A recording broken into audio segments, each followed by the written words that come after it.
everyone! On this video, I'm gonna show you kung paano mag-withdraw from Payoneer.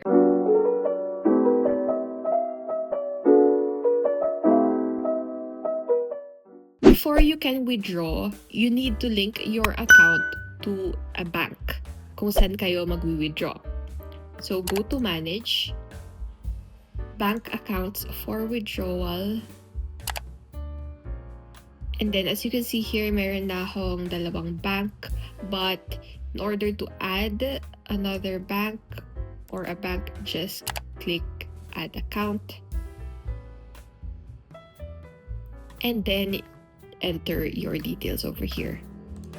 We won't do that anymore. By the way, you can add up to 15 banks. Alright, so since meron na tayong bank, let's go to Withdraw and Convert. Withdraw to bank.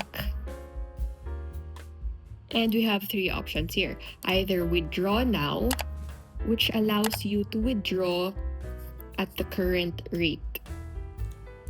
For example, select your from balance to the bank account, or from currency, and then type nyo lang dito. The other option is schedule withdrawal. So same lang siya, the only difference is that you can set a specific date kung kailan mawi-withdraw yung money nyo. And the last one is withdraw at a target exchange rate. So let's do this. This means you can set a target exchange rate na gusto nyo. Select the balance, USD tayo. And then the account. As you can see here, this is the exchange rate currently. Pwede nyong i-view for the past days, 7 days, 30 days, or 90 days. So based on a 90-day exchange rate, you can see na umabot siya ng around 58.62. 30 days, the highest was around 57.9. Okay. So you could place a target rate. For example, 58 ang target rate natin. And then withdrawal expires on April 30. Okay, so hindi naman ako nagmamadali to withdraw, but hoping I reach 58 before then. So you have the option here, if target rate not reached by expiry date, withdraw anyway, and I'd like to do that. And the amount to withdraw is whatever amount I have.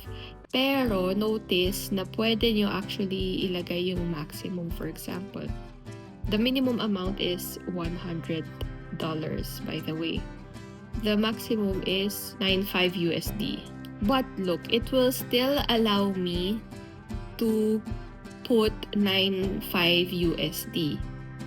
Hindi siya nag-error. Pero my account is below 9,500. Pag ganun ba, tapos it reaches the limit, 9,500 makakuha ko, it doesn't happen that way. So si Payoneer, it allows us to schedule transactions in advance kahit mas mataas yung amount na ilagay natin.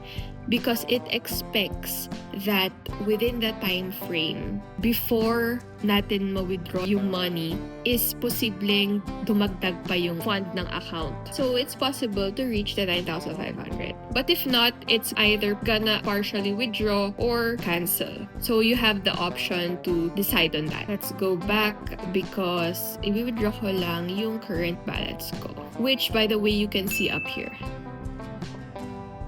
The fee is 2%. Double check everything and set up withdrawal. So it says here withdrawal will be processed at 1 USD to 58 pesos. Now if you want to make another withdrawal, just click here. Also, you can see this on the transactions page over here. Yan, dito nyo makikita. Which you can also cancel anytime. Thank you guys for watching. Don't forget to like this video, hit the subscribe button and the notification bell in order to be notified on more videos similar to these. Thank you guys. Bye!